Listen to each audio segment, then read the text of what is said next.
আজকে আমার মন ছিল অনেকটাই খারাপ। কোনো কাজে মন বসছিল না, আর কোনো কাজও করতে ইচ্ছা হচ্ছিল না। আর তোমরা যারা আমায় চিনে গেছো তারা সবাই জানো যে আমার মন ভালো করার একটাই থেরাপি, সেটা হচ্ছে ঘরকে পরিষ্কার পরিচ্ছন্ন ভাবে গোছানো। না, আজকে আমি আমার ঘর গোছাবো না, আজকে আমি আমার স্টুডিওকে সুন্দরভাবে সাজাবো। আমার স্টুডিওতে একটা কর্নারে অনেক জিনিস জমে গেছিল, যতবার দেখতাম আর মনে হতো যে কবে যে এই জায়গাটা ক্লিন করব, কিন্তু সেরকম সময় সুযোগ কোনোটাই হতো না। আজকে বাইরে হচ্ছিল প্রচন্ড ঝড় বৃষ্টি, বাড়িতে কারেন্টও নেই, ইনভার্টারে যেটুকু লাইন দেওয়া রয়েছে ওইটুকু লাইটেই আমি পুরো ঘরটা ক্লিন করছি। ফাইনালি এই কর্নারটা ক্লিন করে যে কি শান্তি পেয়েছিলাম। এবার আমার মেইন আর আমার প্রিয় কাজ হচ্ছে জানলার পর্দাগুলো পাল্টানো। আর আমার স্টুডিওর জানালার হাইট হচ্ছে 7 ফিট। জানো তো, আমি হয়তো ভিডিওতে অনেকবারই বলেছি যে আমি কালারফুল পার্সন, মানে কালারফুল আমার খুব বেশি পছন্দ, সেই কারণেই নিজের ঘরটা পুরো কালারফুল করেছি। কিন্তু আস্তে আস্তে আমি যে নিজেও এরকম পরিবর্তন হয়ে যাব এটা আমি ভাবিনি, কারণ এখন আমার রুম দেখলে আমার মোটেও ভালো লাগে না, মনে হয় যে এরকম কালার কেন করলাম।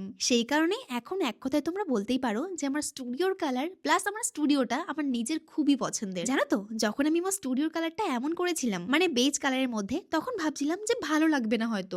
প্রথম তো কালার করার পর আমার ভালোও লাগেনি, কিন্তু এখন এই ঘরটাই আমার সব থেকে বেশি পছন্দের। এখন তো আমার এটাই মনে হয় যে নিজের রুমটা কেন এরকম কালার করলাম না। কিন্তু বলে না যে ভগবান যা করে ভালোর জন্য করে। একবার ভাবো, যদি আমি আমার রুমের কালারগুলো নর্মাল মানে বেজ কালার বা হোয়াইট কালারের মধ্যে করতাম, তাহলে আমার রুমগুলো নিয়ে এত কন্ট্রোভার্সি হতো না, আর আমার রুমগুলো এত ভাইরাল হতো না। একদিক থেকে নিজের ইচ্ছাও পূরণ করতে পেরেছি। যেমন আমার ইচ্ছা ছিল যে যখন আমি নিজের বাড়ি বানাবো, আমার নিজের ঘরের মধ্যে পার্পল আর পিঙ্ক কালার থাকবে, যেটা আমার প্রিয় রং। হ্যাঁ, রং কিন্তু আমার এখনো সেমই প্রিয়, কিন্তু সেটা ঘরের কালারে ভাল লাগছে না। এখন আমার এটাই ইচ্ছা যে ঘরের কালারটা একদম লাইট দরকার। আর আমি এটাও বলছি খুব তাড়াতাড়ি আমার নিজের রুমটাকে আমি পুরোপুরি পাল্টে ফেলবো। তখন তোমরা কি, আমি নিজেও চিনতে পারবো না যে এই ঘরেই কি আমি এই কদিন ছিলাম। আরেকটা কথা, আমি আমার পার্সোনাল এক্সপিরিয়েন্স দিয়ে বলছি যে আমার এই এত বড় স্টুডিওতে আজকের এই পুরো ভিডিওটা করেছি মাত্র একটা লাইট জ্বালিয়ে। যেহেতু বাড়িতে ঝড় বৃষ্টির জন্য কারেন্ট ছিল না, আর ইনভার্টারে মাত্র একটা লাইটেই লাইন করা ছিল, কিন্তু যেহেতু